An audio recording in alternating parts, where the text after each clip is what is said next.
these men disappear from history.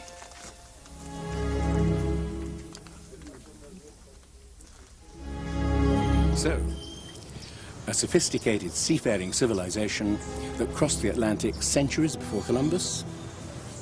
But there's another piece of evidence. There are old maps that suggest that ancient seafarers possessed a knowledge of the globe that's never been explained. A puzzle for scientists throughout this century. In 1513, Turkish Admiral Piri Reis mapped out parts of the world no one had ever seen at the time.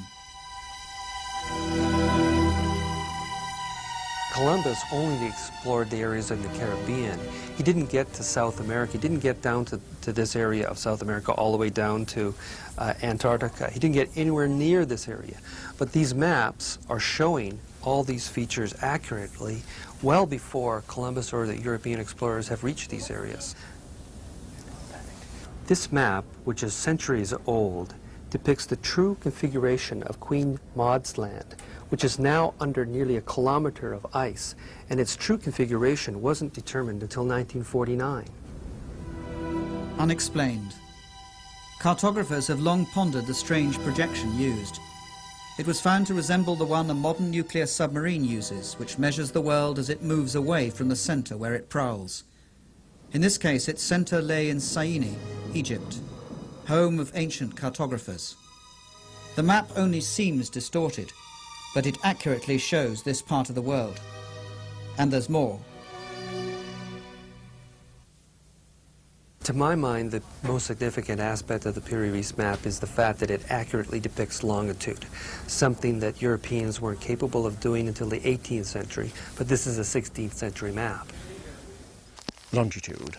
That story began on these beaches in the year 1707, when the English fleet was sailing from the Mediterranean towards the coast of England. Now, in those days, it was quite easy to determine how far north or south you were by measuring the angle that the sun or the stars made of the Earth's surface. But there was no technology for determining how far east or west you were, longitude. Well, Admiral Sir Cloudesley Shovel was infuriated when a sailor from the West Country told him that he was about 20 miles too far east and was likely to wreck the fleet on the coast. When his officers assured him that the course was correct, he had the sailor hanged for insubordination. In his last dying moments, he must have wished that he hadn't. Ships before had foundered in thousands, but now the loss of an entire fleet started the hunt for an accurate clock which would enable the calculation of longitude. It would take 2 more generations before it was finally developed. Yet the Piri Reis map, made 250 years earlier, already shows knowledge of longitude. On the Piri Reis map is mentioned the fact that it's compiled from many other source maps. These are copies of copies of copies. Most of the people who've researched this believe that the maps went back to at least the time of Alexander the Great, but they are really much older than even that. Maps of the world, drawn way before we learned to sail the oceans? Unexplained building technology? Sophisticated knowledge of mathematics, astronomy? If there was such an advanced civilization capable of passing on its knowledge to the Sphinx builders, to the people of the Andes and Mexico, what happened to it? Well, Plato said that there was such a technologically advanced civilization able to sail the oceans of the world. Atlantis, lying on a huge island continent. Rejecting a lost civilization, science equally rejects the notion of a worldwide catastrophe that destroyed it. But the accounts of Plato or the Bible do not stand alone.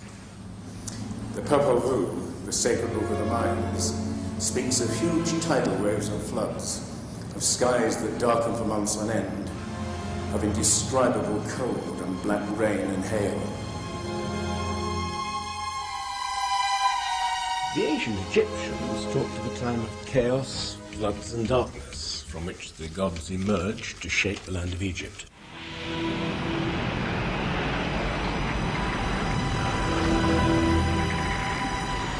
The sun disk of the Aztec speaks of 4 cycles of destruction: by flood, by fire, by wind, and by blood and war, and foresees the end of the world by upheaval from the bowels of the earth.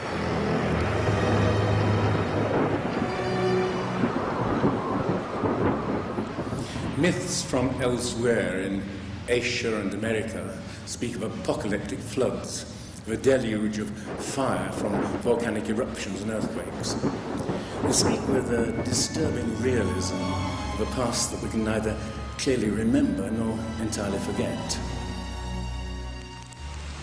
Scholars are inclined to believe that the flood is the fantasy of ancient poets. But suppose the scholars are wrong. Suppose some series of terrible natural catastrophes did reduce our ancestors to small groups living far apart, scattered all over the world. What we're looking for is some epoch that fits the myths as snugly as the slipper fits Cinderella's foot. A clue. The La Brea tar pit of California. Mass grave for over 1 million animals, now turned into a tourist attraction.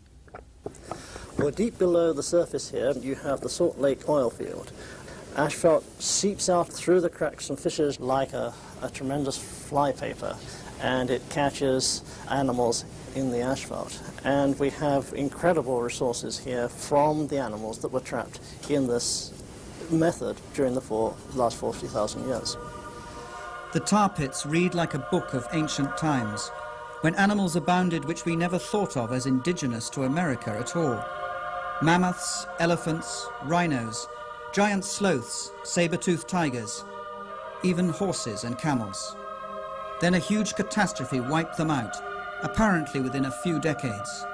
The time is around 10,500 BC, over 12,000 years ago.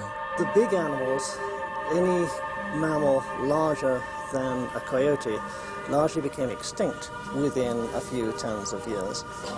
Yes, that is, in fact, a great catastrophe. A record of catastrophe.